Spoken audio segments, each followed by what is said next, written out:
Hello dear students, welcome to the business studies class. What we have started? We have started chapter 2, forms of business organizations. ವ್ಯವಹಾರ ಸಂಘಟನೆಯ ಪ್ರಕಾರಗಳು. In that, what is our today's topic? Today we are going to focus on the merits and limitations of sole proprietorship. In the previous class, we have already understood what is the meaning and definition of sole proprietorship. Then we have understood that what are the features of any sole proprietorship business. Now today what we are going to learn that what are the merits and limitations. See, understand the word, we are not using the word demerits because demerits means disadvantages, bad things. Limitations means the lack of opportunities, okay, lack of scope. So there is a difference in the word demerits and limitations. So you cannot use the word demerits, you have to use the word limitations. ನೋಡಿ ಮುಂದೆ ಮಕ್ಕಳೇ, ನಾವು ಏನು ವಿಷಯವನ್ನು ಕಲಿಲಿಕ್ಕೀವಿ ಎರಡನೇ ಪಾಠದಲ್ಲಿ. ಇವತ್ತಿನ ನಮ್ಮ ವಿಷಯ ಏನೈತಂದ್ರೆ ಏಕ ವ್ಯಕ್ತಿತ್ವ ವ್ಯಾಪಾರ ಐತಿ, ಅದರಲ್ಲಿ ಇರುವಂತ ಅವಕಾಶಗಳು ಮತ್ತು ಅದರ ನೀತಿಗಳು. ಓಕೆ, ಇಲ್ಲಿ ನಾವು ನೀತಿಗಳು ಅಂತ ಶಬ್ದ ಉಪಯೋಗ ಮಾಡ್ಲಿಕ್ಕೀವಿ, ಡಿಸ್ಅಡ್ವಾಂಟೇಜಸ್ ಅಂತ ಶಬ್ದವನ್ನು ಉಪಯೋಗ ಮಾಡ್ಲಿಕ್ಕೀವಿ. So let us go ahead with today's topic, ಏಕ ವ್ಯಕ್ತಿ ಮಾಲೀಕತ್ವ ಅನುಕೂಲತೆಗಳು. Now let me tell you one thing very clearly, that majority of the businessmen prefer to do business all alone. So this is the business form which is opted by majority of the people. ವ್ಯವಹಾರದಲ್ಲಿ ಏನು ಭಾಷಾ ಪ್ರಕಾರಗಳನ್ನು ನಾವು ಕಲಿಲಿಕ್ಕೀವಿ, ಏಕ ವ್ಯಕ್ತಿತ್ವ ಮಾಲೀಕತ್ವ ಜಾಸ್ತಿ ಮಂದಿಗಳು ಇದನ್ನ ಈ ರೀತಿಯಿಂದ ಈ ಸ್ವರೂಪದಲ್ಲಿ ವ್ಯಾಪಾರವನ್ನು ಮಾಡಬೇಕು ಅಂತ ಇಚ್ಛುಕ ಇರ್ತಾರೆ. ಹಾಗಾಗಿ ನಿಮಗಿದರದ ಏನ್ ಮೆರಿಟ್ಸ್ ಅದಾವು, ಏನದರ ಅನುಕೂಲತೆ ಅದಾವು, ಅದರ ಸರಿಯಾಗಿ ಜ್ಞಾನ ಇಡೋದು ಬಹಳ ಮಹತ್ವದಾಗಿರ್ತೈತಿ. ಬಿಕಾಸ್ ನಾನು ಆ ಬಿಸ್ನೆಸ್ ನಲ್ಲಿ ಜಾಬ್ ಮಾಡೋದು ಅಪರ್ಚುನಿಟಿ ನಿಮಗೆ ಸಿಗ್ಬಹುದು. If you become a chartered accountant, you will be doing the auditing of these kind of firms, or tomorrow you may take over the business of your father or your grandfather, or for that matter you can start your own business also. So in all these situations it is very important to understand that why majority of people prefer this kind of business form. ನೋಡ್ರಿ, ಯಾವಾಗ ಇಡೀ ವಿಶ್ವದಲ್ಲಿ majority people ಏಕ ವ್ಯಕ್ತಿ ಮಾಲೀಕತ್ವದ ಪ್ರಕಾರವನ್ನು ಇಚ್ಛಿಸಲಿಕ್ಕತ್ತಾರಂದ್ರ ಅದರಲ್ಲಿ of course ಏನಾರೆ ಅನುಕೂಲತೆಗಳು ಇರಬೇಕು. ಸೊ ಏನ್ ಅನುಕೂಲತೆ ಅದಾವು, ಎದಕ್ಕಾಗಿ ಬಹಳಷ್ಟು ಜನರು ಈ ರೀತಿಯ ವ್ಯವಹಾರ ಪ್ರಕಾರವನ್ನು ಆಯ್ಕೆ ಮಾಡ್ತಾರೋ ಅದನ್ನ ನಾವು ಇವತ್ತು ತಿಳ್ಕೊಳ್ಳಿಕ್ಕೆ ಪ್ರಯತ್ನ ಮಾಡೋಣ. ನೋಡಿ, ಎಲ್ಲರಿಗಿಂತ ಮೊದಲನೇದ ಅನುಕೂಲತೆ ಏನೈತಂದ್ರ ಕ್ವಿಕ್ ಡಿಸಿಷನ್ ಮೇಕಿಂಗ್, ಶೀಘ್ರ ನಿರ್ಣಯ ತೆಗೆದುಕೊಳ್ಳುವಿಕೆ. ಯಾಕೆ ಶೀಘ್ರತೆ ತಗೊಳಕ್ ಸಾಧ್ಯತೆ ಆಗ್ತೈತಿ? Because you are the only one, ಒಬ್ನ ಅದ. ಓಕೆ, ಸೊ ಏನೇ ಡಿಸಿಷನ್ ತಗೋದೈತಿ, it is the only you who has to take a decision. Suppose any quick decision is required at the midnight also, you can take that decision. Because you don't have to consult somebody else, or you don't have to call a meeting for that, put the agenda into the meeting, then take the decision on the basis of discussions and opinions. Not required. Because if it is a partnership business, you need to inform your partners. ಅವ್ರಿಗೆ ತಿಳಿಸಿದ ಮೇಲೆನ ನೀವು ನಿರ್ಣಯ ತಗೋಬಹುದು. Suppose ಒಂದು company ಐತಂದ್ರೆ ಇಡೀ meeting ಅನ್ನ ಕರೆಸಬೇಕಾಗ್ತೈತಿ, ಎಲ್ಲ directors ಕರೆಸಬೇಕಾಗ್ತೈತಿ, ಅದರಲ್ಲಿ ಅಜೆಂಡಾ ಇಡಬೇಕಾಗ್ತೈತಿ, ಚರ್ಚೆ ನಡೆಸಿದ ಮೇಲೆ ನಿರ್ಣಯವನ್ನು ತಗೋಬಹುದು. ಸೊ ಎರಡು ಪರಿಸ್ಥಿತಿಯಲ್ಲಿ ಏನ್ ಹೋಗ್ತೈತಿ, ಸಮಯ ಹೋಗ್ತೈತಿ. ಮತ್ತು ಬಿಸ್ನೆಸ್ ನಲ್ಲಿ ಸಮಯ ಬಹಳ ಮಹತ್ವದ ಇರ್ತೈತಿ. ನೀವು ಸರಿಯಾದ ಸಮಯದಲ್ಲಿ ಸರಿಯಾದ ಡಿಸಿಷನ್ ತಗೊಂಡ್ರಿ, ಸರಿಯಾದ ಪರಿಣಾಮ ಸಿಗ್ತೈತಿ. ಸರಿಯಾದ ಸಮಯ ಇಲ್ಲ, ಬಟ್ ನೀವು ಸರಿಯಾದ ನಿರ್ಣಯವನ್ನು ತಗೋತೀರಿ, ನಿಮ್ ಪರಿಣಾಮ ಸರಿಯಾದ ಬರಂಗಿಲ್ಲ. So it's very important that the decision making is very it has to be very much accurate. ನೀವು ಏನ್ ನಿರ್ಣಯ ತಗೋತೀರಿ ಅದು ಬಹಳ ಕರೆಕ್ಟ್ ಆಗಿರುವುದು ಬಹಳ ಮಹತ್ವದ ಐತಿ. ಅದಕ್ಕೆ ನೋಡಿ, ಡಿಸಿಷನ್ ಮೇಕಿಂಗ್ ಒಂದು ಆರ್ಟ್ ಅಂತ ನಾವು ಹೇಳ್ತೀವಿ. It is called as an art, ಇದು ಒಂದು ಕಲೆ ಐತಿ. ಸೊ ಸೋಲ್ ಟ್ರೇಡಿಂಗ್ ಬಿಸ್ನೆಸ್ ನಲ್ಲಿ ಏನಾಗ್ತೈತಂದ್ರೆ, ನೀವು ಒಬ್ಬರೇ ಒಂದ ವ್ಯಕ್ತಿ ಇರುವುದರಿಂದ ಶೀಘ್ರವಾಗಿ ನಿರ್ಣಯ ತಗೊಳ್ಳೋಕೆ ನಿಮಗೆ ಏನಾಗ್ತೈತಿ, ಸಹಾಯ ಆಗ್ತೈತಿ. Second most important point is confidentiality of information. ಮಾಹಿತಿಗಳ ಗೋಪ್ಯತೆ. ಬಿಸ್ನೆಸ್ ಅಲ್ಲಿ ಇದು ಬಹಳ ಇಂಪಾರ್ಟೆಂಟ್ ಐತಿ. ಏನ್ ನಿಮ್ ಕಡೆ ಕಲೆಕ್ಷನ್ ಮಾಡಿರಿ, ಅದ್ರದ್ದು ಏನು ಅನಾಲಿಸಿಸ್ ಮಾಡಿರಿ, ಅದರ ಆಧಾರದ ಮೇಲೆ ನೀವು ಡಿಸಿಷನ್ಸ್ ತಗೋತೀರಿ. ಸೊ ಯಾವುದೇ ಡಿಸಿಷನ್ ಯಾವಾಗ ನೀವು ತಗೋತೀರಿ, ಸಪೋಸ್ ಯಾವುದೇ ಒಂದು ಹೊಸ ಪ್ರಾಡಕ್ಟ್ ಅನ್ನು ಲಾಂಚ್ ಮಾಡ್ಬೇಕಂತ ಡಿಸೈಡ್ ಮಾಡಿರಿ. ಈಗ ಆ ಪ್ರಾಡಕ್ಟ್ ಲಾಂಚ್ ಮಾಡ್ಬೇಕಾದ್ರೆ ಅಫ್ಕೋರ್ಸ್ ಅದನ್ನ ಮೊದಲು ನೀವು ಏನಾದ್ರು ಒಂದು ಪ್ರಾಜೆಕ್ಟ್ ತಯಾರು ಮಾಡ್ತೀರಿ, ಆಮೇಲೆ ಅದನ್ನ ಎಕ್ಸಿಕ್ಯೂಷನ್ ಮಾಡ್ತೀರಿ, ಆಮೇಲೆ ಅದನ್ನ ಪ್ರಾಡಕ್ಟ್ ಅನ್ನು ಮಾರ್ಕೆಟ್ ಅಲ್ಲಿ ಲಾಂಚ್ ಮಾಡ್ತೀರಿ. ಸೊ ಯಾವಾಗ ನೀವು ಮಾರ್ಕೆಟ್ ಅಲ್ಲಿ ಪ್ರಾಡಕ್ಟ್ ಲಾಂಚ್ ಮಾಡೋರು ಇರ್ತೀರಿ, ಅಲ್ಟಿಮೇಟ್ಲಿ ನಿಮ್ದೊಂದು ಟಾರ್ಗೆಟ್ ಕಸ್ಟಮರ್ ಬೇಸ್ ಇರ್ತೈತಿ, ಅದರ ಆಧಾರ ಮೇಲೆ ಆ ಪ್ರಾಡಕ್ಟ್ ಅನ್ನು ತಯಾರು ಮಾಡಿರ್ತೀರಿ. ಬಟ್ ಅದರ ಸೇಮ್ ಕಾನ್ಸೆಪ್ಟ್ ನಿಮ್ ಕಾಂಪಿಟೇಟರ್ ಗೊತ್ತಾಗಿಬಿಡ್ತಂದ್ರೆ ಏನಾಗ್ಬಿಡ್ತೈತಿ, ಮಾರ್ಕೆಟ್ ದಲ್ಲಿ ನಿಮ್ಗಿಂತ ಮೊದಲು ಅವರ ಪ್ರಾಡಕ್ಟ್ ಅನ್ನು ಲಾಂಚ್ ಮಾಡ್ಬಿಡ್ಬಹುದು. ಅಂತ ಕೇಸ್ನಲ್ಲಿ ನೀವು ಏನ್ ರಿಸರ್ಚ್ ಮತ್ತು ಡೆವಲಪ್ಮೆಂಟ್ ಮೇಲೆ ಅಥವಾ ಏನ್ ಇನಿಷಿಯಲ್ ಸ್ಟೇಜಸ್ ಮೇಲೆ ಏನ್ ಟೈಮ್ ಮತ್ತು ಮನಿ ಸ್ಪೆಂಡ್ ಮಾಡಿರಿ ಅದೆಲ್ಲ ವೇಸ್ಟ್ ಆಗಿಬಿಡ್ತೈತಿ. ಸೊ ಬಿಸ್ನೆಸ್ ದಲ್ಲಿ ಸೀಕ್ರೆಟ್ಸ್ ಇಡುವುದು, ಕಾನ್ಫಿಡೆನ್ಶಿಯಾಲಿಟಿ ಇಡುವುದು ಬಹಳ ಮಹತ್ವದ ಆಗಿಬಿಡ್ತೈತಿ. Unless and until the project is completed, the information should not leak out, because if the information leaks, then whatever businesses planning you have done, they might fail. So ಈಗ ಇಲ್ಲಿ ಒಬ್ಬನ ವ್ಯಕ್ತಿ ಇರುವುದರಿಂದ ಕಾನ್ಫಿಡೆನ್ಶಿಯಾಲಿಟಿ ಮೇಂಟೈನ್ ಮಾಡಲಿಕ್ಕೆ ಏನಾಗ್ತೈತಿ, ಸಹಾಯ ಆಗ್ತೈತಿ. ಯಾಕಂದ್ರೆ ನಿಮ್ಮ ಮೇಲೆ ಯಾವ ಪ್ರತಿಬಂಧನೂ ಇಲ್ಲ ಅಥವಾ ಅವಶ್ಯಕತೆನೂ ಇಲ್ಲ. ದಟ್ ನಿಮ್ಮ ಕಡೆ ಇರುವಂತ ಮಾತುಗಳನ್ನು ನೀವು ಇನ್ನೊಬ್ಬರ ಜೊತೆಯಲ್ಲಿ ಶೇರ್ ಮಾಡಲೇಬೇಕು ಅಂತ ನಿಮ್ಮ ಮೇಲೆ ಯಾವ ಪ್ರತಿಬಂಧ ಇಲ್ಲ, ಅಥವಾ ನಿಮ್ದು ಕರ್ತವ್ಯನೂ ಇಲ್ಲ. ದಟ್ ನಿಮ್ಮ ಕಡೆ ಏನ್ ಇನ್ಫಾರ್ಮೇಶನ್ ಬಂದೈತಿ ಆ ವ್ಯಕ್ತಿಗೆ ಅಥವಾ ನಿಮ್ಮ ಪಾರ್ಟ್ನರಿಗೆ ಅಥವಾ ಏನ್ ಡೈರೆಕ್ಟರ್ಸ್ ಅದಾರು ಕಂಪನಿ ಅವ್ರಿಗೆ ನೀವು ತಿಳಿಸಬೇಕಂತ ಕರ್ತವ್ಯನೂ ಇಲ್ಲ. ಹಾಗಾಗಿ ನೀವು ಒಬ್ಬರ ಇರುವುದರಿಂದ ಏನ್ ನಿಮ್ ಕಡೆ ಮಹತ್ವದ ಮಾಹಿತಿಗಳು ಬಂದಾವು, ಇನ್ಫಾರ್ಮೇಶನ್ಗಳು ಬಂದಾವು, ಅದರ ಗೋಪ್ಯತೆಯನ್ನು ಮೇಂಟೈನ್ ಮಾಡ್ಲಿಕ್ಕೆ ಸಾಧ್ಯತೆ ಆಗ್ತೈತಿ. ಮತ್ತೆ ಇನ್ಫಾರ್ಮೇಶನ್ ಆಧಾರ ಮೇಲೆ ಪರ್ಟಿಕ್ಯುಲರ್ ಡಿಸಿಷನ್ ತಗೋಕ್ಕೂ ಸಹಾಯತೆ ಆಗ್ತೈತಿ. So both are interlinked. Then direct incentive, ನೇರ ಉತ್ತೇಜನ. ಈಗ ನೋಡ್ರಿ, ಸಪೋಸ್ ನಿಮ್ ಕಡೆ ರೈಟ್ ಇನ್ಫಾರ್ಮೇಶನ್ ಐತಿ, ನೀವು ಕ್ವಿಕ್ ಆಗಿ ಕರೆಕ್ಟ್ ಡಿಸಿಷನ್ ಅನ್ನು ತಗೊಂಡಿರಿ, ಮತ್ತೆ ಅದೆಲ್ಲ ಕರೆಕ್ಟ್ ಆಗಿ ನಿಮಗೆ ಲಾಭ ಆಗೈತಂದ್ರ ಅಲ್ಟಿಮೇಟ್ಲಿ ಅದೆಲ್ಲ ಲಾಭ ಯಾರಿಗೆ ಆಗ್ತೈತಿ, ಓನ್ಲಿ ನಿಮಗ. ಸೊ ಹಾಗಾಗಿ ನಿಮಗ್ ಏನ್ ಲಾಭ ಇರ್ತೈತಿ ಅದೆಲ್ಲ ನಿಮಗ ಸಿಗ್ತೈತಿ. ನೀವು ಯಾರ ಜೊತೆ ಹಂಚೋದ ಅವಶ್ಯಕತೆ ಇಲ್ಲ, ಅಥವಾ ಅದು ಶೇರ್ ಹೋಲ್ಡರ್ಸಿಗೆ ಕೊಡೋದ ಅವಶ್ಯಕತೆನೂ ಇಲ್ಲ. ಸೊ ನೇರವಾಗಿ ಎಲ್ಲ ಉತ್ತೇಜನ ಯಾರಿಗೆ ಸಿಗ್ತೈತಿ, ಓನ್ಲಿ ಆ ಒಬ್ಬ ಏಕ ವ್ಯಕ್ತಿಗೆ ಮಾತ್ರ ಸಿಗ್ತೈತಿ. So ultimately the reward is also high. Suppose risk ಐತಂದ್ರ ಅದರಿಂದ ಸಿಗುವಂತ ಪ್ರತಿಫಲನೂ ಹೆಂಗೈತಿ, ವಿಶಾಲವಾದಂತಾದ ಐತಿ. ಈಗ ಯಾವಾಗ ನೀವು ಕರೆಕ್ಟ್ ಡಿಸಿಷನ್ ತಗೋತೀರಿ, ಕಾನ್ಫಿಡೆನ್ಶಿಯಾಲಿಟಿ ಮೇಂಟೈನ್ ಮಾಡಿರಿ ಇನ್ಫಾರ್ಮೇಶನ್ ದಿಂದ, ಮತ್ತೆ ನಿಮಗೆ ಯಾವಾಗ ಬಹಳಷ್ಟು ಲಾಭನೂ ಆಗ್ತೈತಿ, ಅದರಿಂದ ಏನಾಗ್ತೈತಿ ಅಂದ್ರ ನೀವು ಏನೋ ಒಳ್ಳೆ ಸಾಧನೆ ಮಾಡಿರಿ ಅಂತೂ ಭಾವನೆ ಬರ್ತೈತಿ. So there will be a sense of accomplishment. Please understand this, that man is not machine. ಯಾವುದೇ ವ್ಯಕ್ತಿ ಮಷೀನ್ ಇಲ್ಲ, ತಂತ್ರಜ್ಞ ಇಲ್ಲ. ಸೊ ಅದಕ್ಕೆ ಏನಿರ್ತೈತಿ, ಭಾವನೆಗಳು ಇರ್ತಾವ. ಸೊ ಯಾವಾಗ ನಾವು ಏನೇ ಕೆಲಸ ಮಾಡ್ತೀವಿ ನಮಗೊಂದು ಅಪೇಕ್ಷೆ ಏನಿರ್ತೈತಿ, ದಟ್ ಎಲ್ಲರೂ ಅದಕ್ಕೆ ಹೊಗಳ್ಬೇಕು. ನೀವು ನೋಡ್ರಿ, ಮನೆಯಾಗ ಸಪೋಸ್ ನಿಮ್ ರೂಮ್ ನೀವು ಕ್ಲೀನ್ ಮಾಡಿಟ್ಟಿರಿ, ಅಥವಾ ಮಮ್ಮಿ ಹೇಳಲಾರ್ದ ಯಾವುದೋ ಒಂದು ಕೆಲಸ ಮಾಡಿಟ್ಟಿರಿ. ಸೊ ಸಪೋಸ್ ಮಮ್ಮಿ ಅದನ್ನ ರೆಕಗ್ನೈಸ್ ಮಾಡಿ ನಿಮಗೆ ಹೊಗಳಿಲ್ಲ ಅಂದ್ರೆ ನಿಮಗೆ ಬೇಜಾರಾಗ್ತೈತೋ ಇಲ್ಲ, ಬೇಜಾರಾಗ್ತೈತಿ. ಈ ಕೆಲಸ ನಿಮ್ದ ಇತ್ತು, ನಿಮ್ ರೂಮ್ ಅನ್ನ ಕ್ಲೀನ್ ಮಾಡಿರಿ, ಅಥವಾ ಏನ್ ದೊಡ್ಡ ಕೆಲಸ ಮಾಡಿರಿ, ನಿಮ್ದು ರೂಮ್ ಐತಿ, ನೀವ ಕ್ಲೀನ್ ಮಾಡಿರಿ. ಬಟ್ ನಿಮಗೆ ಏನ್ ಬೇಕಾಗಿರ್ತೈತಿ, recognition ಬೇಕಾಗಿರ್ತೈತಿ.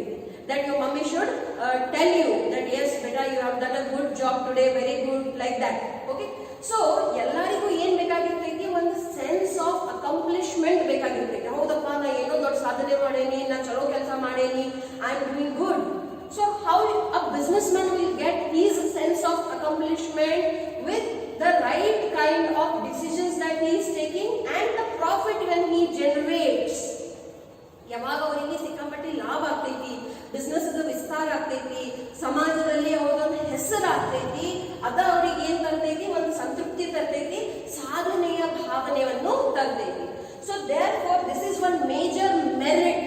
ಇದು ಒಂದು ಬಹಳ ಮಹತ್ವದ ಅನುಕೂಲತೆ ಐತಿ ಸೋಲ್ ಪ್ರೊಪ್ರೈಟರ್ಶಿಪ್ ಬಿಸ್ನೆಸ್ ದಲ್ಲಿ. ದಟ್ ನೀವು ಏನೇ ಡಿಸಿಷನ್ ತಗೋತೀರಿ ಎಲ್ಲ ಕ್ರೆಡಿಟ್ ಯಾರಿಗೆ ಹೋಗ್ತೈತಿ, ಓನ್ಲಿ ನಿಮಗ ಹೋಗ್ತೈತಿ. ನೀವು ಆ ಕ್ರೆಡಿಟ್ ಇನ್ನೊಬ್ಬರ ಜೊತೆ ಹಂಚೋದ ಅವಶ್ಯಕತೆ ಇಲ್ಲ.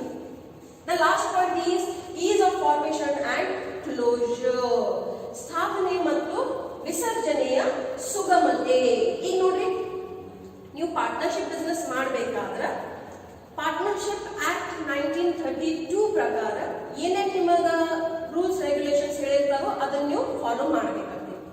ಸಪೋಸ್ ನೀವು ಕಂಪನಿ ಚಾಲು ಮಾಡ್ಬೇಕಂತ ಡಿಸಿಷನ್ ತಗೊಂಡಿರಂದ್ರೆ ಏನ್ ಕಂಪನೀಸ್ ಆಕ್ಟ್ 2013 ಐತಿ, ಅದ್ರೊಳಗೆ ಏನ್ ನಿರ್ದೇಶನಗಳನ್ನು ಕೊಟ್ಟಾರು, ಏನ್ ಡಾಕ್ಯುಮೆಂಟೇಶನ್ ಸಬ್ಮಿಷನ್ ಹೇಳ್ಯಾರು, ಏನ್ ರಿಜಿಸ್ಟ್ರೇಷನ್ ಪ್ರೊಸೆಸ್ ಹೇಳ್ಯಾರು, ಅದೆಲ್ಲಾನು ಕಂಪಲ್ಸರಿ ಮಾಡ್ಲೇಬೇಕಾಗ್ತೈತಿ, whether it is a public company or a private company. ಅದೇ ರೀತಿಯಿಂದ ಸಪೋಸ್ ನೀವು ಒಂದು ಕೋಆಪರೇಟಿವ್ ಕಂಪನಿ ಸ್ಟಾರ್ಟ್ ಮಾಡಿದ್ರೆ ಅಂದ್ರೆ ಕೋಆಪರೇಟಿವ್ ಆಕ್ಟ್ ನಲ್ಲಿ ಏನ್ ನಿರ್ದೇಶಗಳು ಹೇಳ್ಯಾರು ನೀವು ಅದನ್ನೆಲ್ಲ ಫಾಲೋ ಮಾಡ್ಬೇಕಾಗ್ತದೆ. ಬರೇ ಒಂದು ಸೋಲ್ ಪ್ರೊಪ್ರೈಟರ್ಶಿಪ್ ಬಿಸ್ನೆಸ್ ಅಂತದೈತಿ, ಎದ್ರ ಸಲುವಾಗಿ ಯಾವುದೇ ಕಾನೂನು ಇಲ್ಲ, ಯಾವುದೇ ಆಕ್ಟ್ ಇಲ್ಲ, ಬರೇ ನಿಮ್ದು ಟರ್ನ್ ಓವರ್ ಆಧಾರ ಮೇಲೆ ನೀವು ಟ್ಯಾಕ್ಸ್ ಅನ್ನು ತುಂಬಬೇಕಾಗ್ತದೆ. ಸಪೋಸ್ ನಿಮ್ದಷ್ಟು ಟರ್ನ್ ಓವರ್ ಇಲ್ಲ ಅಂದ್ರೆ ನೀವು ಟ್ಯಾಕ್ಸ್ ಎಕ್ಸೆಪ್ಷನ್ ಅದನ್ನು ಬಂದ್ಬಿಡ್ತೇವೆ. ಓಕೆ, ಸೊ ಬರೀ ಟ್ಯಾಕ್ಸೇಷನ್ ಒಂದು ಬಿಟ್ರಂದ್ರ ಅಂತ ಬರೀ ಯಾವುದೇ huge rules and regulation soul proprietorship business ಗೆ ಇಲ್ಲ. ಓಕೆ, ಟ್ಯಾಕ್ಸ್ ಒಂದು ನೀವು ಮೇಜರ್ ಟ್ಯಾಕ್ಸ್ ಅಂತ ಬಿಟ್ರಂದ್ರ ಯಾವುದೇ ಫಾರ್ಮ್ಯಾಲಿಟೀಸ್ ಒಂದು ಸೋಲ್ ಪ್ರೊಪ್ರೈಟರ್ಶಿಪ್ ಬಿಸ್ನೆಸ್ ಗೆ ಇರುವುದಿಲ್ಲ. ಸ್ಥಾಪನೆ ಮಾಡಬೇಕಾದ್ರೆ ಈ ಡಾಕ್ಯುಮೆಂಟೇಶನ್ ಸಬ್ಮಿಟ್ ಮಾಡ್ರಿ, ಆ ಡಾಕ್ಯುಮೆಂಟೇಶನ್ ಸಬ್ಮಿಟ್ ಮಾಡ್ರಿ, ಈ ರಿಜಿಸ್ಟ್ರೇಷನ್ ಮಾಡ್ರಿ, ಇವು ಎಲ್ಲಾ ನಿಯಮಗಳನ್ನು ಪಾಲನೆ ಮಾಡ್ರಿ ಅಂತ ಯಾವ ಪ್ರತಿಬಂಧ ಇಲ್ಲ. ಅದೇ ರೀತಿಯಿಂದ ಅವ್ರು ಏನು ಬಿಸ್ನೆಸ್ ಮಾಡ್ತಾರೋ ಮತ್ತೆ ಏನು ಅವ್ರ ಫೈನಾನ್ಷಿಯಲ್ ಸ್ಟೇಟ್ಮೆಂಟ್ಸ್ ತಯಾರು ಮಾಡ್ತಾರೋ ಅದನ್ನು ಎಲ್ಲೂ ಪಬ್ಲಿಷ್ ಮಾಡೋದು ಅವರಿಗೆ ಕಂಪಲ್ಷನ್ ಇಲ್ಲ.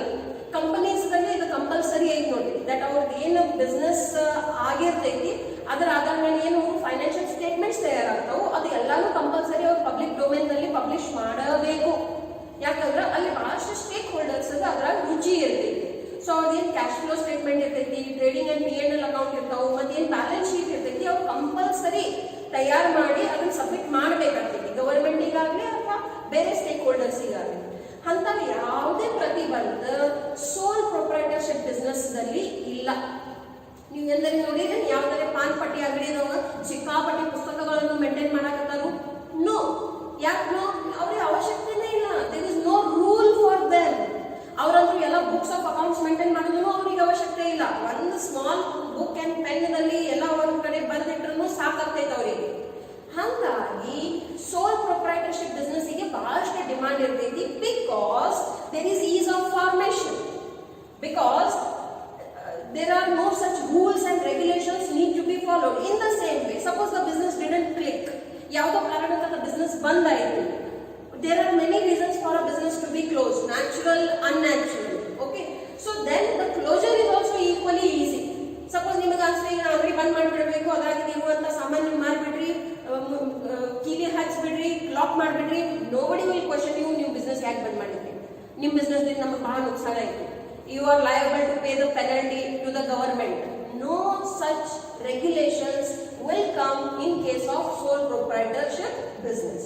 Okay, so ನೋಡಿ ಇದರದ ಒಂದು ಏಕ ವ್ಯಕ್ತಿ ಮಾಲೀಕತ್ವದ ಬಹಳ ಪ್ರಮುಖವಾದ ಅನುಕೂಲತೆ ಏನೈತಂದ್ರೆ ಕಿರಿಕಿರಿ ಇಲ್ಲ, ಸಮಸ್ಯೆಗಳು ಇಲ್ಲ.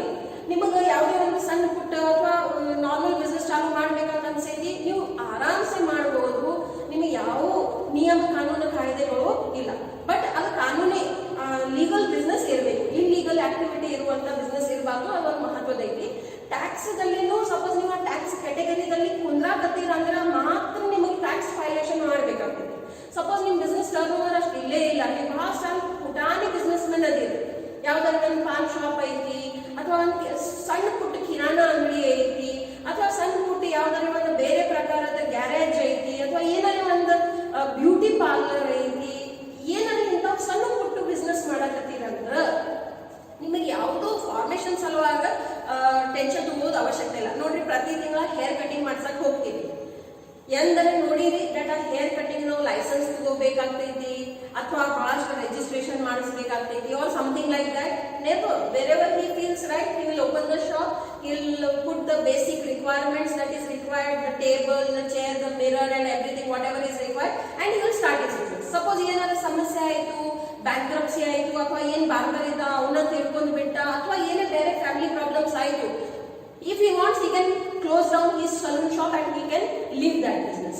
So it is very easy to close the business also. This is ಇದು ಬಹಳ ಪ್ರಮುಖವಾದ ಕಾರಣ ಐತಿ ಎದಕ್ಕೆ ವಿಶ್ವದಲ್ಲಿ ಬಹಳಷ್ಟು ವ್ಯಕ್ತಿಗಳು ಏಕ ವ್ಯಕ್ತಿ ಮಾಲೀಕತ್ವದ ಏನು ಪ್ರಕಾರ ಐತಿ ವ್ಯವಹಾರದ ಅದನ್ನ ಆಯ್ಕೆ ಮಾಡ್ತಾರೆ. Okay, so let us revise quickly what are the 5 merits. Quick decision making, ಶೀಘ್ರ ನಿರ್ಣಯ ತೆಗೆದುಕೊಳ್ಳುವಿಕೆ, ಕಾನ್ಫಿಡೆನ್ಷಿಯಾಲಿಟಿ ಆಫ್ ಇನ್ಫಾರ್ಮೇಶನ್, ಮಾಹಿತಿಗಳ ಗೋಪ್ಯತೆ, ಡೈರೆಕ್ಟ್ ಇನ್ಸೆಂಟಿವ್ ನೇರ ಉತ್ತೇಜನ, ಸೆನ್ಸ್ ಆಫ್ ಅಕಾಂಪ್ಲಿಷ್ಮೆಂಟ್, ಸಾಧನೆಯ ಭಾವನೆ. ಕೊನೆಯದು ಮತ್ತು ಮಹತ್ವದು is of formation and closure, ಸ್ಥಾಪನೆ ಮತ್ತು ವಿಸರ್ಜನೆ ಸುಗಮತೆ. Due to these 5 major merits, majority of the people opt for sole proprietorship. But there is nothing complete in this world. ಈ ಜಗತ್ತಲ್ಲಿ ಯಾವುದು ಪರಿಪೂರ್ಣವಾದಂತಹದ್ದು ಇಲ್ಲ. ಎಲ್ಲದಕ್ಕೂ ಕೆಲವೊಂದು ನೀತಿಗಳು ಅಂದ್ರೂ ಇದ್ದೇ ಅವ. ಓಕೆ, ಅದೇ ರೀತಿಯಿಂದ ಏಕ ವ್ಯಕ್ತಿ ಮಾಲೀಕತ್ವದ ಏನ ಪ್ರಕಾರ ಐತಿ ಅದರಲ್ಲಿನೂ ಕೆಲವೊಂದಿಷ್ಟು ನೀತಿಗಳು ಅದಾವ. ಅದನ್ನ ನಾವು ಓವರ್ಕಮ್ ಮಾಡ್ಲಿಕ್ಕೆ ಆಗಂಗಿಲ್ಲ. ಸಪೋಸ್ ನಿಮಗೆ ಅದನ್ನ ಓವರ್ಕಮ್ ಮಾಡೋದಿತ್ತಂದ್ರ ನೀವು ಏನ್ ಮಾಡ್ಬೇಕಾಗ್ತೈತಿ, ಏನ್ ಬೇರೆ ಫಾರ್ಮ್ ಆಫ್ ಬಿಸ್ನೆಸ್ ಐತಿ ಅದ್ರ ಕಡೆ ಲಕ್ಷ್ಯ ಕೊಡ್ಬೇಕಾಗ್ತೈತಿ, ಅದನ್ನ ಆಯ್ಕೆ ಮಾಡ್ಬೇಕಾಗ್ತೈತಿ. ಲೈಕ್ ಪಾರ್ಟ್ನರ್ಶಿಪ್ ಬಿಸ್ನೆಸ್ ಆಯ್ತು ಅಥವಾ ಜಾಯಿಂಟ್ ಸ್ಟಾಕ್ ಕಂಪನಿ ಆಯ್ತು. ಬಟ್ ಇಲ್ಲ, ಸೋಲ್ ಪ್ರೊಪ್ರೈಟರ್ಶಿಪ್ ದಲ್ಲಿನ ನಮ್ಗೆ ಏನು ಲಿಮಿಟೇಷನ್ಸ್ ಅದಾವ, ಮಿತಿಗಳು ಅದಾವ, ಇದನ್ನ ತೀರಿಸಬೇಕಂತ ಪ್ರಯತ್ನ ಮಾಡ್ಬೇಕಿತ್ತಂದ್ರೆ ಅದು ಸಾಧ್ಯತೆ ಇಲ್ಲೇ ಇಲ್ಲ. ಇವು ಸಮಸ್ಯೆ ಇರುವನ. Okay, to overcome these limitations only you can think of starting a partnership business or forming a company. But being into sole proprietorship business only, if you want to overcome these resources, it is not possible at all.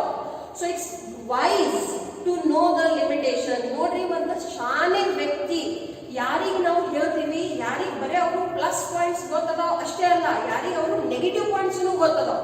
ಹೌದಪ್ಪ, ಇವೆಲ್ಲ ನನ್ನ ಒಳ್ಳೆ ಗುಣಗಳು ಅದಾವು, but ನಂತರ ಇವು ಸಮಸ್ಯೆಗಳೂ ಅದಾವ, ಇವು ನನ್ನ ನೀತಿಗಳೂ ಅದಾವ. ಯಾವಾಗ ಒಂದು ವ್ಯಕ್ತಿಗೆ ಎರಡೂ ಭಾಗ ಪ್ಲಸ್ ಅಂಡ್ ಮೈನಸ್ ಈಕ್ವಲಿ ಗೊತ್ತಿರ್ತೈತಿ, ಒಂದು ಬ್ಯಾಲೆನ್ಸ್ ಇರ್ತೈತಿ. ಬಿಸ್ನೆಸ್ ಅಲ್ಲಿನೂ ಅದೇ ರೀತಿಯಿಂದ ಇರಬೇಕು. ದೆನ್ ನೀವು ಏನ್ ಮೆರಿಟ್ಸ್ ಅದಾವ ಅದ್ರ ಕಡೆ ನೀವು ಗಮನ ಕೊಡಲೇಬೇಕು.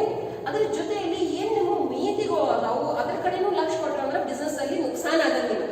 ಓಕೆ, ಮತ್ತೆ ಯಾವುದೇ ಬಿಸ್ನೆಸ್ ಆಯ್ತು, ವ್ಯಾಪಾರದಾಯ್ತು, ಗುರಿ ಏನಿರ್ತೈತಿ ದಟ್ ಲಾಭ ಗಳಿಸಬೇಕು. ಓಕೆ, ನುಕ್ಸಾನ್ ಮಾಡ್ಬೇಕಂತ ಯಾರು ಗುರಿ ಇಟ್ಕೊಳ್ಳಂಗಿಲ್ಲ. ಸೊ ಆ ನಷ್ಟ ಭಯದಿಂದ ಉಳಿಬೇಕಾದ್ರೆ ನೀತಿಗಳ ಮೇಲೇನು ನಾವು ಏನ್ ಮಾಡಬೇಕು, ಗಮನವನ್ನು ಕೊಡಬೇಕು. ಸೊ ಮೊದಲನೇ ನೀತಿ ಏನೈತಿ, ಲಿಮಿಟೆಡ್ ರಿಸೋರ್ಸಸ್, ನೀತಿ ಸಂಪನ್ಮೂಲಗಳು. ಯಾವ ರೀತಿಯಿಂದ ನೀತಿ ಸಂಪನ್ಮೂಲಗಳು ಆಗ್ತಾವು? In what sense they are talking about limited resources? See, the first important resource is money. ಯಾವಾಗ ಏಕ ವ್ಯಕ್ತಿ ಮಾಲೀಕತ್ವದ ಪ್ರಕಾರ ನಾವು ಮಾತಾಡ್ತೀವಿ, when we are talking about sole proprietorship, only one person is investing the capital. Now where he will bring the money from? First of all, if he has any savings, ಅವನ ಕಡೆ ಏನಾದ್ರೆ ಉಳಿತಾಯ ಆಯ್ತಂದ್ರೆ ಅದನ್ನ ತಂದು ಬಿಸ್ನೆಸ್ ಅಲ್ಲಿ ಹಾಕ್ತಾರೆ. ಇಲ್ಲ ಇದಕ್ಕಿಂತ ಜಾಸ್ತಿ ಬಿಸ್ನೆಸ್ ಬೇಕಾಗೈತಂದ್ರೆ ಏನ್ ಮಾಡ್ತಾರೋ, ಏನ್ ಪರಿಚಯದವ್ರು ಇರ್ತಾರೋ, ಫ್ಯಾಮಿಲಿ ಮೆಂಬರ್ಸ್ ಇರ್ತಾರೋ, ಅವ್ರ ಕಡೆಯಿಂದ ಸಾಲ ಮಾಡ್ತಾರೋ. They will take some loan from the known people, from the relatives, or from some bank also if it is ready to invest. ಅಷ್ಟು ಮಾಡಿದ ಮೇಲೇನು they have that much money only. In that much money only they have to manage their business. It is not only from the point of view of money, from the point of view of intelligence also, from the point of view of knowledge also, from the point of view of skill also. How much knowledge that one person has, you can utilize only that much knowledge only. ನೋಡ್ರಿ, ಬರೀ ಹಣಕಾಸಿನ ದೃಷ್ಟಿಕೋನದಿಂದ ನೀತಿ ಐತಂತಿಲ್ಲ, ಬೇರೆ ಸಂಪನ್ಮೂಲಗಳಲ್ಲಿನೂ ಅದು ಏನಾಗ್ತೈತಿ, ಕೊರತೆಗಳು ಬರ್ತಾವೆ. ಯಾವ್ಯಾವ ಸಂಪನ್ಮೂಲಗಳು? ಈಗ ಆ ವ್ಯಕ್ತಿ ಕಡೆ ಇರುವಂತ ಬುದ್ಧಿ, ವ್ಯವಹಾರದ ಬುದ್ಧಿ, ಆ ವ್ಯಕ್ತಿ ಕಡೆ ಇರುವಂತ ಕೌಶಲ್ಯತೆ, ಯಾವ ರೀತಿಯಿಂದ ಲೇಟೆಸ್ಟ್ ಟೆಕ್ನಾಲಜಿಯನ್ನು ಅವ್ರು ಉಪಯೋಗ ಮಾಡಬಹುದು ಅವ್ರ ಬಿಸ್ನೆಸ್ ನಲ್ಲಿ. ಸೊ ಇವು ಎಲ್ಲಾನು ಏನಾಗ್ತಾವ, ಸಮಸ್ಯೆಗಳು ಆಗ್ತಾವ. ಒಬ್ಬರಿಗೆ ಮ್ಯಾನೇಜ್ಮೆಂಟ್ ಬಹಳ ಚಲೋದಂಗ್ ಬರ್ತೈತಿ, ಬಿಸ್ನೆಸ್ ಬಹಳ ಚಲೋದಂಗ್ ನಡೆಸ್ತಾರ, ಬಟ್ ಅವ್ರ ಕಮ್ಯುನಿಕೇಶನ್ ಚಲೋ ಇಲ್ಲ, ಕಸ್ಟಮರ್ ಜೋಡಿ ಮಾತಾಡೋದಕ್ಕನ ಬರಂಗಿಲ್ಲ, ಅಥವಾ ಅವ್ರಿಗೆ ಏನ್ ಟ್ಯಾಕ್ಸ್ ವ್ಯಾಲ್ಯೂಷನ್ ಜ್ಞಾನ ಇರ್ತೈತಿ ಅದು ಇಲ್ಲ, ಅಥವಾ ಬಹಳ ಸತಿ ಅವರಿಗೆ ಅಡ್ವರ್ಟೈಸಿಂಗ್ ಮತ್ತು ಮಾರ್ಕೆಟಿಂಗ್ ಸ್ಕಿಲ್ಸ್ ಬಗ್ಗೆ ಜ್ಞಾನ ಇರಂಗಿಲ್ಲ. So there are many limitations because one person cannot do everything. One person cannot have the knowledge of everything. Even if he has also, then the time will be the limitation. Suppose one ವ್ಯಕ್ತಿ ಕಡೆ ಎಲ್ಲಾ ಜ್ಞಾನ ಇದೆ, ಎಲ್ಲಾನು ಮಾಡಬಹುದು, ಎಲ್ಲಾನು ಬರ್ತೈತೆ ಅವರಿಗೆ, he is perfect, but then what will be the limitation? Time will be the limitation. Time ಸಾಲಾಗಿಲ್ಲ. ನೀವು ನೋಡ್ರಿ, ಬಹಳ ಮಂದಿ ಹೇಳ್ತಾರ ಟೈಮ್ ಕಮ್ಮಿ ಬೀಳಾಕತೈತಿ, ಟೈಮ್ ಸಾಲ್ವಲ್ಲಾಗೈತಿ. ಸೊ ಯಾವಾಗ ಟೈಮ್ ಸಾಲಾಗತ್ತಿಲ್ಲ ಅಂದ್ರೆ ನೀವು ಏನ್ ಮಾಡ್ತೀರಿ, ಅದೇ ಕೆಲಸವನ್ನು ಮಾಡ್ಲಿಕ್ಕೆ ಮತ್ತೊಬ್ಬರಿಗೆ ಕೆಲಸಕ್ಕೆ ಇಟ್ಕೋತೀರಿ. So ನಿಮ್ಮ ಕಡೆ ಸಮಯ ಇಲ್ಲ ಅಂದ್ರೆ you will appoint another person who will do the job. Now if he is an employee, he will work for the salary only. ಎಷ್ಟು ಪಗಾರ ಕೊಡ್ತೀರಿ ಅಷ್ಟರ ಪೂರ್ತಿ ಕಟ್ಟ ಕೆಲಸ ಮಾಡ್ತಾರು, ನಂದು ಅನ್ನೋ ಭಾವನೆ ಅವರಲ್ಲಿ ಬರಂಗಿಲ್ಲ. ನಾಳೆ ನುಕ್ಸಾನ್ ಆಯ್ತಂದ್ರೆ ಅವ್ರು ಬೇರೆ ಕಡೆ ನೌಕರಿ ಮಾಡ್ಲಿಕ್ಕೆ ಹೋಗ್ಬಿಡ್ತಾರು. ಸೊ ಎಲ್ಲಿ ತನಕ ಬೆಳಿಲಿಕ್ಕೆ ಸಾಧ್ಯ ಆಗಲ್ಲ. ಮತ್ತೆ ಅದು ನಂದು ಅನ್ನೋ ಭಾವನೆ ಯಾರಿಗೆ ಇರ್ತೈತಿ? ಮಾಲಕರಿಗೆ ಮಾತ್ರ ಇರ್ತೈತಿ, ಕಾರ್ಮಿಕರಿಗೆ ಇರಂಗಿಲ್ಲ. ಓಕೆ, ಅವ್ರು ಬೇರೆ ಸಂಬಳದ ಸಲುವಾಗಿ ಬರ್ತಿರ್ತಾರೋ, ಸಂಬಳ ತಗೋತಾರೋ, ಹೋಗ್ತಾರೆ. ನಿಮ್ಮಲ್ಲಿ ನೌಕರಿ ಬಿಟ್ಟರು ಅಂದ್ರೆ ಬೇರೆ ಕಡೆ ಹೋಗ್ತಾರೆ. So therefore the important limitation is limitation of resources. It may be in the form of money, it may be in the form of knowledge, or it may be in the form of time also. These all are resources which are limited when we talk about only a single person, because only one man has to handle the show. One man show now ಯಾವಾಗ ಹೇಳ್ತೀವಿ, it's not possible when the business is growing. Okay, ಅದಕ್ಕಾಗಿ ನೋಡ್ರಿ, ಯಾವಾಗ business expand ಆಗ್ತೈತಿ, they convert their businesses into partnership business or joint stock company. Let me give you one example. When the Coca-Cola company had started, it was a small sole trading concern. ಯಾವಾಗ Coca-Cola start ಆಗಿತ್ತು, ಅದು ಒಂದು ಏಕ ವ್ಯಕ್ತಿ ಮಾಲೀಕತ್ವದ ಪ್ರಕಾರ ಇತ್ತು. ಸಾಧಾರಣವಾಗಿ ಅದು ಒಂದು ಔಷಧ ರೂಪದಲ್ಲಿ ಇತ್ತು ನೋಡ್ರಿ. ಈಗಂತೂ ನಾವು ಅದನ್ನ ಆಸ್ ಅ ಬೆವರೇಜ್ ಉಪಯೋಗ ಮಾಡ್ತೀವಿ, ಒಂದು ಬಹಳ ರಿಲ್ಯಾಕ್ಸಿಂಗ್ ಪದಾರ್ಥ ಅಂತ ಉಪಯೋಗ ಮಾಡ್ತೀವಿ. ಬಟ್ ಯಾವಾಗ ಅದು ಆಕ್ಚುಲಿ ಆವಿಷ್ಕಾರ ಆಗಿತ್ತು, ಅದು ಎಂತ ಒಂದು ಇತ್ತಂದ್ರೆ ಒಂದು ಔಷಧಿ ರೂಪದಲ್ಲಿ ಇತ್ತು. ಸೊ ಊಟ ಆದ್ಮೇಲೆ ಸಾಮಾನ್ಯವಾಗಿ ಕೆಲವೊಬ್ಬರು ವ್ಯಕ್ತಿಗೆ ಗ್ಯಾಸ್ ಮತ್ತು ಇಂಥವೆಲ್ಲ ಸಮಸ್ಯೆಗಳು ಆಗ್ತಾವೆ. So after the food they use to buy the drink and consume it like soda. Later on it became a huge hit concept and people started buying it for functions and very other occasions also, and slowly its production and demand went on increasing. Then slowly it got converted into a joint stock company. Same is for KFC also. Okay, so ಯಾವಾಗ ನಿಮ್ಮ business ವಿಸ್ತಾರ ಆಗ್ತೈತಿ ಅವಾಗ ನೀವು ಒಬ್ಬರು ಅದನ್ನ manage ಮಾಡಕ್ ಆಗಂಗಿಲ್ಲ. ಅವಾಗ ನೀವು ಅದನ್ನು ಬೇರೆ ಪ್ರಕಾರದಲ್ಲಿ ಕನ್ವರ್ಟ್ ಮಾಡಬೇಕಾಗ್ತೈತಿ. ಅದರ್ವೈಸ್ ನಿಮ್ ಬಿಸ್ನೆಸ್ ಹೇಗಾಗಿರ್ತೈತಿ, ಲಿಮಿಟೆಡ್ ಆಗಿರ್ತೈತಿ. Because you have the scarcity. ನಿಮ್ ಕಡೆ ಯಾವ್ದ್ರ ಮಿತಿ ಐತಿ, ಹಣಕಾಸಿನ ಮಿತಿ ಐತಿ, ಜ್ಞಾನದ ಮಿತಿ ಐತಿ, ಮತ್ತು ಸಮಯದ ಮಿತಿನೂ ಐತಿ. Okay, then the next point is limited life of a business concern. ವ್ಯವಹಾರ ಸಂಸ್ಥೆಯ ಸೀಮಿತ ಅಸ್ತಿತ್ವ. ಯಾಕೆ ನಾವು ನಿಮ್ಗೆ ಹೇಳ್ತೀವಿ ಸೀಮಿತ ಅಸ್ತಿತ್ವ? It's not a going concern. ನೀವು ಇದು ಒಂದು ಕಾನ್ಸೆಪ್ಟ್ ಅನ್ನು ಅಕೌಂಟೆನ್ಸಿದಲ್ಲಿ ಕಲ್ತಿರಬಹುದು. ಓಕೆ, ಗೋಯಿಂಗ್ ಕನ್ಸರ್ನ್ ಅಂದ್ರೆ ಏನು? ನಿರಂತರವಾಗಿ ಆ ಬಿಸ್ನೆಸ್ ನಡ್ಕೋತನ ಹೋಗ್ತೈತಿ. ಎಷ್ಟೊಂದು ಬಿಸ್ನೆಸ್ ಅದಾವ ನೋಡ್ರಿ, 100 ವರ್ಷದಿಂದ ಅಸ್ತಿತ್ವದಲ್ಲಿ ಅದಾವ ಮತ್ತು ಅವ್ರ ಸೇವೆಗಳನ್ನು ಕೊಡ್ಲಿಕ್ಕತ್ತಾರ. ಇದು ಯಾವಾಗ ಸಾಧ್ಯ ಆಗ್ತೈತಿ? ಒಂದು ಮನುಷ್ಯ 100 ವರ್ಷ ಬದುಕಬಹುದಾ? ಅಥವಾ ಒಂದು ವ್ಯಕ್ತಿ 100 ವರ್ಷ ತನಕ ಅಷ್ಟೇ ಸ್ಫೂರ್ತಿದಿಂದ ಕೆಲಸ ಮಾಡಬಹುದು? ಇಲ್ಲ. ಅವ್ರದ್ದು ರಿಟೈರ್ಮೆಂಟ್ ಆದ್ಮೇಲೆ ಮತ್ತೊಬ್ರು ಬರ್ತಾರು, ಅವ್ರು ಹೋದ್ಮೇಲೆ ಮತ್ತೊಬ್ರು ಬರ್ತಾರು. ಅಚಾನಕವಾಗಿ ಯಾವುದೋ ಕಾರಣದಿಂದ ಅವ್ರು ದುರ್ಘಟನೆ ಆಗೋದ್ರಿಂದ ಏನೇ ಅವ್ರಿಗೆ ಆಯ್ತಂದ್ರೂ ಮತ್ತೊಬ್ರು ಆ ಬಿಸ್ನೆಸ್ ಅನ್ನು ನೋಡ್ಕೋತಾರ. ಅಂದಾಗ ಮಾತ್ರ ದೀರ್ಘ ಆಯುಷ್ಯದ ಒಂದು ವ್ಯಾಪಾರ ಆಗ್ತೈತಿ. ಬಟ್ ಸೋಲ್ ಪ್ರಾಫಿಟ್ ಕನ್ಸರ್ನ್ ಅನ್ನೋ ಸಮಸ್ಯೆನ ಏನೈತಂದ್ರ ಇದು ಸೀಮಿತ ಅಸ್ತಿತ್ವದ ಐತಿ. Because there is no separate identity. Again ನಿಮ್ದು ಅಕೌಂಟೆನ್ಸಿ ಒಂದು ಕಾನ್ಸೆಪ್ಟ್ ಇಲ್ಲಿ ಬಂದ್ಬಿಡ್ತೈತಿ ನೋಡ್ರಿ. ದಟ್ ಏನ್ ಒಂದು ಬಿಸ್ನೆಸ್ ಐತಿ ಮತ್ತೆ ಏನ್ ಮಾಲೀಕ ಅದಾರು ಅದು ಕಾನೂನದ ದೃಷ್ಟಿಕೋನದಿಂದ ಬೇರೆ ಬೇರೆ ಇಲ್ಲ. ಕಾನೂನದ ದೃಷ್ಟಿಕೋನದಿಂದ ಆ ಮಾಲಕ ಮತ್ತು ಅವು ನಡೆಸುವಂತ ಒಂದು ಸಂಸ್ಥೆ ಒಂದೇ. ಹಾಗಾಗಿ ಸಪೋಸ್ ಆ ವ್ಯಕ್ತಿಗೆ ಏನಾರೇ ಆಯಿತು, ಏನಾಗಬಹುದು? ಅಚಾನಕವಾಗಿ ತೀರ್ಕೋಬಹುದು. ಅವ್ರದ್ದು ಏನು ಜ್ಞಾನ ಐತಿ, they can lose it, he can die, he can become insane, he can become bankrupt, he may take one wrong decision and the business can go into losses. Suppose ಅವರೆಲ್ಲ ರೈಟ್ ಡಿಸಿಷನ್ ತಗೋತಾರು, but ಬಾಹ್ಯ ವಾತಾವರಣದ ಪ್ರಭಾವ business ಮೇಲೆ ಬೀಳ್ತೈತಿ. This is the best time to see so many business are being closed down.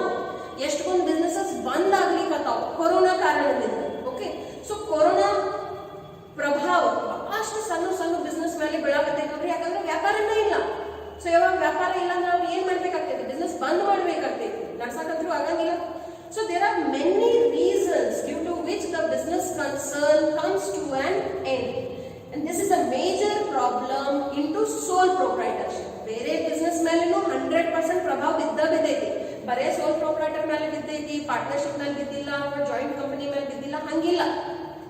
But ಅಲ್ಲಿ ಆ ಏನ ಒಂದು ಪ್ರಭಾವ ಐತಿ ಅದನ್ನ ಸ್ವಲ್ಪ ಅವ್ರು ಮ್ಯಾನೇಜ್ ಮಾಡಲಿಕ್ಕೆ ಸಕ್ಷಮ ಇರ್ತಾರ. ಯಾಕಂದ್ರೆ ಬಹಳಷ್ಟು ಮಂದಿ ಇನ್ವಾಲ್ವ್ ಇರ್ತಾರ.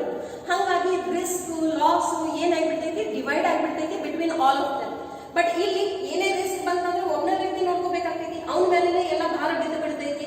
ಸೊ ಹಾಗಾಗಿ it becomes tough for a sole proprietor to survive, and that is why they say that there is a limited life for the business concern. Anything happens to the proprietor or due to some external reasons also, the business can come suddenly to an end.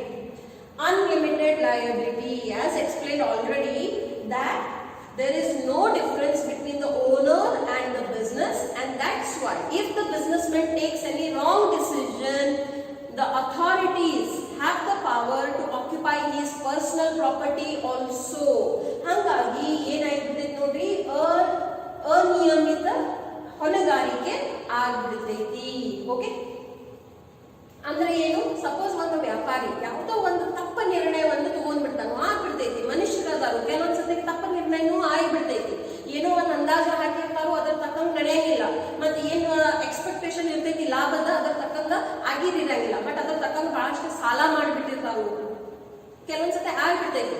So ಅವಾಗ ಹೆಂಗಾಗ್ತೈತಂದ್ರ, suppose ನಿಮಗೆ ನುಕ್ಸಾನ ಆಯಿತು, ನಷ್ಟ ಭಯ ಬಂತಂದ್ರ ಕಾನೂನದವರು ಏನ್ ಮಾಡಬಹುದಂದ್ರ, ಬರೇ ನಿಮ್ಗೇನ್ ವ್ಯಾವಹಾರಿಕ ಆಸ್ತಿಗಳನ್ನು ನೀವು ಗಳಿಸಿರಿ ಅಷ್ಟೇ ಇಲ್ಲ, ನಿಮ್ಗೇನು ವೈಯಕ್ತಿಕ ಆಸ್ತಿಗಳು ಅದಾವು ಅದನ್ನು ಅವ್ರು ಏನ್ ಮಾಡಬಹುದು, ಆಕ್ಯುಪೈ ಮಾಡಬಹುದು. ಸೊ ನಿಮ್ದೇನ್ ಸ್ವಂತ ಮನಿ ಐತಿ, ಗಾಡಿಗಳು ಅದಾವು, ಅಥವಾ ಏನಾದ್ರೆ ಬಂಗಾರದ ಆಭೂಷಣಗಳು ಅದಾವು, ಅದನ್ನೆಲ್ಲಾನು ಅವ್ರು ತಗೋಬಹುದು to recover the losses. So this is one of the major limitations of sole proprietorship. And the last one is limited managerial ability. Manager ಅಂದ್ರೆ ಏನು? to manage ಅಂದ್ರೆ ಏನು? ನೋಡ್ಕೋತ ಹೋಗುವುದು, ಎಲ್ಲ ಕೆಲಸ ಸರಿಯಾಗಿ ನಡ್ತಿದ್ರೋ ಇಲ್ಲ ಅದನ್ನ ನೋಡ್ಕೋತ ಹೋಗುವುದು. ಈಗ ಒಬ್ಬನ ವ್ಯಕ್ತಿ ಯಾವಾಗ ಎಲ್ಲಾನು ಮಾಡಕ್ ಹೋಗ್ತಾನು, ಎಲ್ಲರೇ ಒಂದ್ ಕಡೆ ಕಮ್ಮಿ ಬಿದ್ದ ಬೀಳ್ತಾನು. Because one person cannot do everything every day. ಒಂದಿನ ಮಾಡ್ಬೋದು, 2 ದಿನ ಮಾಡ್ಬೋದು, 5 ವರ್ಷ ಮಾಡಬಹುದು, ಆಯುಷ್ಯಭರ ಮಾಡಕ್ ಸಾಧ್ಯತೆ ಆಗ್ತೈತಿ? ನೋ. ಮರಿಬ್ಯಾಡ್ರಿ, ಪರ್ಸನಲ್ ಲೈಫ್ ದಾಗಿಂದನು ಬಹಳಷ್ಟು ಪ್ರಭಾವ ಆ ವ್ಯಕ್ತಿ ಮೇಲೆ ಬೀಳ್ತಿರ್ತಾವ. ಫಂಕ್ಷನ್ ಇರ್ತೈತಿ, ಹೆಂಡತಿ ಅಂತ ಬರ್ರಿ ಇವತ್ತು ನಮ್ಮ ತವ್ರ ಮನೆಯಾಗಿ ಕಾರ್ಯಕ್ರಮ ಐತಿ, ಇಲ್ಲಿ ಗಂಡನಿಗೆ ಅಂಗಡಿ ಬಹಳಷ್ಟು ವರ್ಕ್ ಇರ್ತೈತಿ, ಏನಾಗ್ಬಿಡ್ತೈತಿ? ಹೋದ್ರಂದ್ರ ಬಿಸ್ನೆಸ್ ಮೇಲೆ ಪ್ರಭಾವ ಆಗ್ತೈತಿ, ಹೋಗ್ಲಿಲ್ಲ ಅಂದ್ರ ಫ್ಯಾಮಿಲಿ ಮೇಲೆ ಪ್ರಭಾವ ಆಗ್ಬಿಡ್ತೈತಿ. 1 ಸಲ ನೀವು ಮಾಡ್ಬೋದು, 2 ಸಲ ಮಾಡ್ಬೋದು, ಪ್ರತಿದಿನ. So therefore it happens that you have limited managerial ability. ಅವಾಗ ಮತ್ತೆ ನಿಮ್ಮ ಅಂಗಡಿಯಾಗ ವರ್ಕರ್ಸ್ ಇರಬೇಕು, ಯಾರ ಮೇಲೆ ಕೆಲಸ ಬಿಟ್ಟು ಹೋಗುವಂಗ ಸ್ಥಿತಿ ಇರಬೇಕು. ಸಪೋಸ್ ಅಂತ ವರ್ಕರ್ಸ್ ಇರ್ಲಿಲ್ಲ, ನೀವೆಲ್ಲ ನಡ್ಸಾಕತ್ತೀರಿ, ನಿಮ್ಮಿಂದ ಎಲ್ಲ ಬಿಸ್ನೆಸ್ ಚೆನ್ನಾಗಿ ನಡೆಯಕತ್ತೈತಂದ್ರೆ ಅವತ್ತಿನ ದಿನದ ಲಾಭ ಹೋಗ್ಬಿಡ್ತೈತಿ. ಸೊ ಏನೈತಿ ಇದು? ಮಿತಿ. Okay, so this is the inability or it is the limited managerial ability. Why? Because one man only, how much one person can do.